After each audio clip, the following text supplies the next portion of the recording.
Hello दोस्तों, आपका हमारे चैनल शो टॉक वन में स्वागत है। आज हम बात करेंगे जीडीपी ग्रोथ रेट 8.2 8.2%। भारतीय अर्थव्यवस्था 2025-26 की दूसरी तिमाही जुलाई से सितंबर के बीच में जो जीडीपी ग्रोथ रेट है वो 8.2% दर्ज की गई है। यह पिछले वर्ष की इसी तिमाही के 5.6% की तुलना में काफ़ी अधिक है। यह वृद्धि लगातार तिमाहियों में जारी गति का मजबूत संकेत है। नॉमिनल जीडीपी की बात करें तो 8.7% बढ़कर 85.25 लाख करोड़ तक पहुंच गई है। यह आंकड़ा इसलिए भी बेहद खास है क्योंकि 27 अगस्त को ही अमेरिकी राष्ट्रपति डोनाल्ड ट्रंप ने भारत पर 50% टैरिफ लगाया था। इसके बावजूद भारत की जीडीपी पर नेगेटिव असर नहीं दिखा। इसके अलावा जीएसटी में छूट 22 सितंबर को लागू हुई है।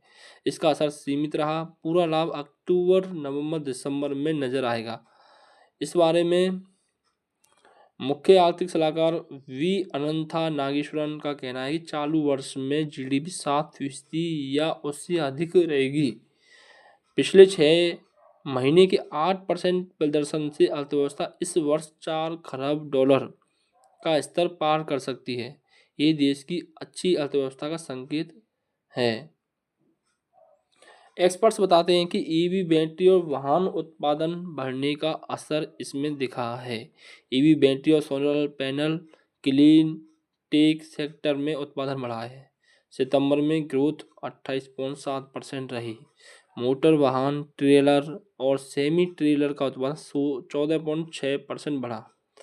बेसिक मेटल्स की मांग बढ़ने से सेक्टर का उत्पादन 12.3% रहा। मैन्युफैक्चरिंग का जीडीपी में हिस्सा 16% रहा और सर्विस सेक्टर 9.2% बढ़ा है। इसका जीडीपी में योगदान 22% रहा है। फाइनेंशियल, रियल एस्टेट और प्रोफेशनल सेवाओं में ग्रोथ 10% से ज़्यादा रही है। इसका हिस्सा 25% रहा है। अर्थव्यवस्था इन सेक्टरों में तेजी से मजबूत हुई। इसके चलते जीडीपी ग्रोथ रेट 1.5 साल में सबसे ज़्यादा दर्ज की गई। ऐसे में अमेरिकी टैरिफ का बहुत ज़्यादा असर नहीं दिखाई दिया। प्रधानमंत्री कहते हैं कि जीडीपी वृद्धि देश की मेहनत, उद्यमिता का परिणाम है। सरकार सुधारों के जरिए जीवन आसान बनाने का क्रम जारी रखेगी। ये था आपको हमारा मार्केट अपडेट।